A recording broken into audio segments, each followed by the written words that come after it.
Je suis pas là ce matin pour prétendre la droite ferait mieux, la gauche ferait moins bien, le gouvernement actuel fait mal. Parce que je pense que si c'était le problème de notre pays, ce serait très rassurant. Si le seul sujet c'était ce que fait M. Attal ou ce qu'a fait M. Macron, ce serait très rassurant. La réalité, si on est très lucide, c'est qu'on est dans un pays dans lequel on s'est habitué à considérer que la dépense publique était nécessairement synonyme de gaspillage. Et je pense qu'il faut qu'on soit très honnête, parce que si on ne regarde pas notre sujet, on n'arrivera pas à le traiter. Sur le quinquennat qui vient de s'écouler, il y a eu 600 milliards d'euros de dettes supplémentaires. Sur ces 600, il y a 200 milliards qui sont le Covid. Et 400 milliards qui sont tout le reste. On atteint 100% de dette sur PIB avant la crise du Covid. Au cours des 3 dernières années, on a 100 milliards d'euros d'augmentation de nos dépenses ordinaires. C'est-à-dire pas du tout le plan de relance, pas du tout le quoi qu'il en coûte. Et en fait, c'est installé, vous en êtes tous convaincus d'ailleurs, une mentalité dans nos têtes où on pense qu'il n'est pas possible de gérer correctement et de redresser la barre. Et ça s'est incarné, et c'est même pas un reproche pour le président de la République, parce que c'est une philosophie qui s'est installée dans notre pays depuis une vingtaine d'années. Le quinquennat de Nicolas Sarkozy s'est soldé sur 600 milliards de dettes également. Je le dis très clairement, notre problème est beaucoup plus lourd que la question d'alternance gauche-droite, qu'est-ce qu'on a fait, qu'est-ce qu'ils ont fait. Mais la philosophie française, elle s'est très bien résumée. En France, dans le Covid, on dit quoi qu'il en coûte. En Allemagne, ils disent chaque euro dépensé doit être utile. Et ce matin, le message que moi je voulais apporter, c'est que c'est possible de gérer autrement. C'est possible et ça n'est pas douloureux. Et sur la question du compromis, la seule question qui vaudra, c'est de regarder ce budget et de se dire est-ce qu'enfin on a ce changement? Et le témoignage que moi je voulais vous apporter, c'est le témoignage de la gestion d'une région, la nôtre, celle d'Auvergne-Rhône-Alpes, avec un petit tempérament auvergnat, qui a la population de l'Autriche, le PIB de la Finlande.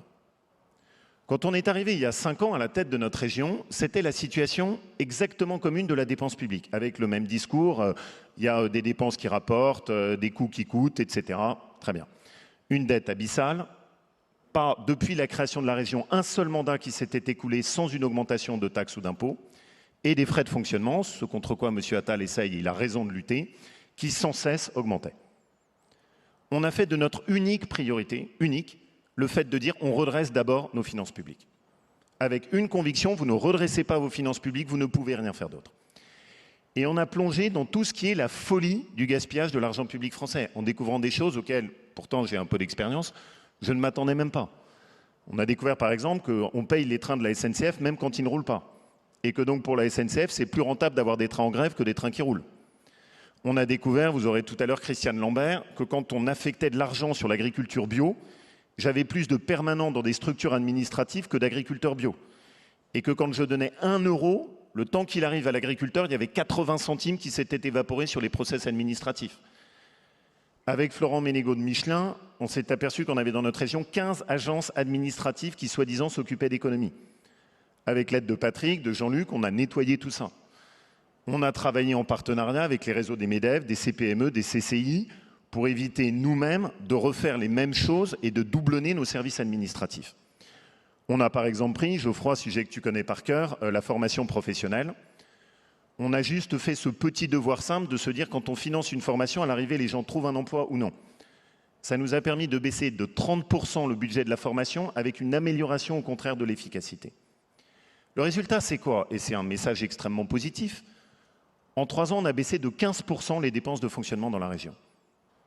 On a géré la région sans 1 euro de dette supplémentaire sur les 5 ans, crise du Covid comprise. Et on est arrivé à le faire sans aucune augmentation de taxes ou d'impôts. On a été accompagné par une agence de notation, Standard & Poor's, qui aujourd'hui classe notre région avec une note sous-jacente qui est meilleure que celle de l'État français. Et l'IFRAP a regardé ce qui a été fait sur la région et a dit, bah voilà, ça c'est la région la mieux gérée et c'est possible. Et le message que je veux vraiment partager avec vous, c'est que contrairement à ce qu'on pense, quand vous avez une telle masse de dépenses publiques, il y a du gaspillage partout. Et donc il est parfaitement possible de réussir à faire ces économies sans qu'il y ait de drame. On n'a pas fermé de lycée, on n'a pas fermé de ligne de chemin de fer. On a juste créé une culture qui est la vôtre, celle que vous appliquez tous les jours, qui est de se dire comment on peut faire mieux et que ça nous coûte moins cher.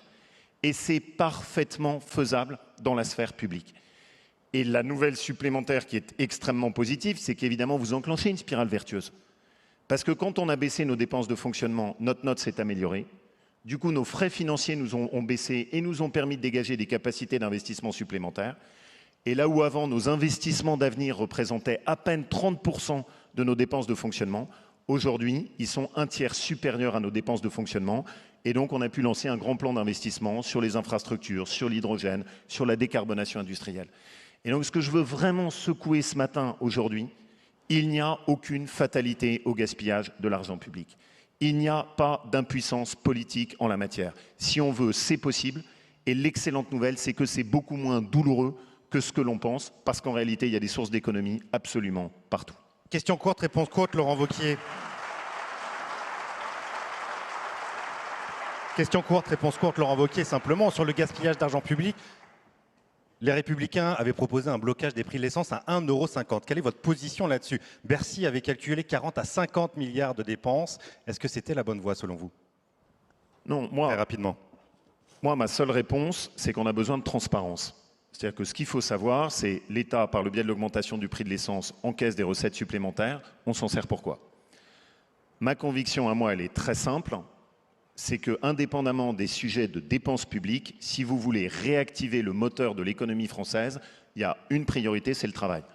Il y a une seconde priorité, c'est le travail. Et il y a une troisième priorité, c'est le travail. Et juste un point dessus, notre taux d'activité en France, s'il était au même niveau que l'Allemagne, on y reviendra plus tard, on serait juste à l'équilibre budgétaire. Le problème en France, c'est qu'on a un système social qui a déstructuré le rapport au travail.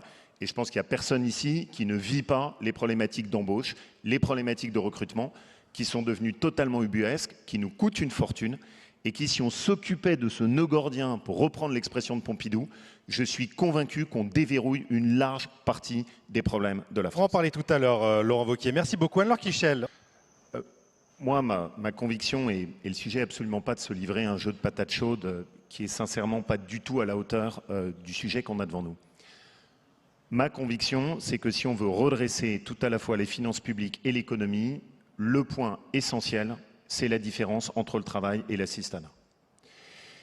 Il y a 10 ans, il m'arrive d'avoir des formules qui n'ont pas la prudence que suppose la diplomatie politique, mais j'avais dit l'assistanat va être un cancer pour notre économie. Aujourd'hui, on y est. Et ce que je redoute un peu, c'est que dans notre pays, quand on dit bah oui, mais on peut faire quand même de la dépense publique et de la dette parce que quand même ça peut avoir un effet positif, il ne faut pas se tromper. Dans les arbitrages politiques à la fin, ça finit toujours avec des primes gouvernementales et des chèques. Le résultat aujourd'hui dans notre pays, si on est très clair, c'est qu'il n'y a plus aucune incitation au travail. Quelqu'un qui est au SMIC n'a pas intérêt dans notre pays à travailler. Notre système d'assurance chômage est un système qui décourage totalement et qui encourage le fait de faire des allers-retours. Je fais des périodes de travail, je fais des périodes où je récupère l'argent que j'ai cotisé. On en est quand même là en termes de formule. On n'en est même plus au stade de la rupture conventionnelle. J'échangeais avec un certain nombre d'amis industriels qui me disaient maintenant c'est même plus des ruptures conventionnelles, ils ne se donnent même plus cette peine, on fait des abandons de postes.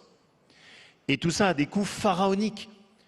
On n'est plus dans l'esprit de notre système de solidarité qui faisait la fierté de la France, dans lequel on aide temporairement des gens qui sont temporairement en difficulté. On est dans un système où on joue structurellement avec un système qui lui-même est devenu absurde. Et je reprends ce point parce que c'est très important qu'on le partage ensemble. Le taux d'activité de l'Allemagne est à 77%. Le taux d'activité de la France est à 67%. Vous gagnez ces 10 points de différence, M. Attal n'a plus de travail et il peut dormir tranquille. On est à l'équilibre budgétaire. C'est le consensus absolu de tous les économistes.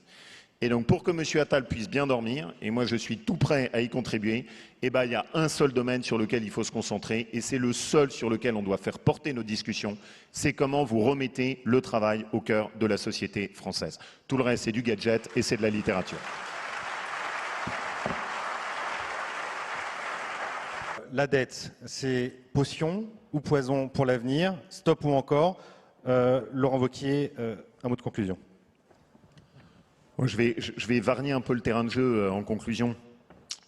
J'entends tous les raisonnements, toutes les approches, toutes les subtilités de différenciation.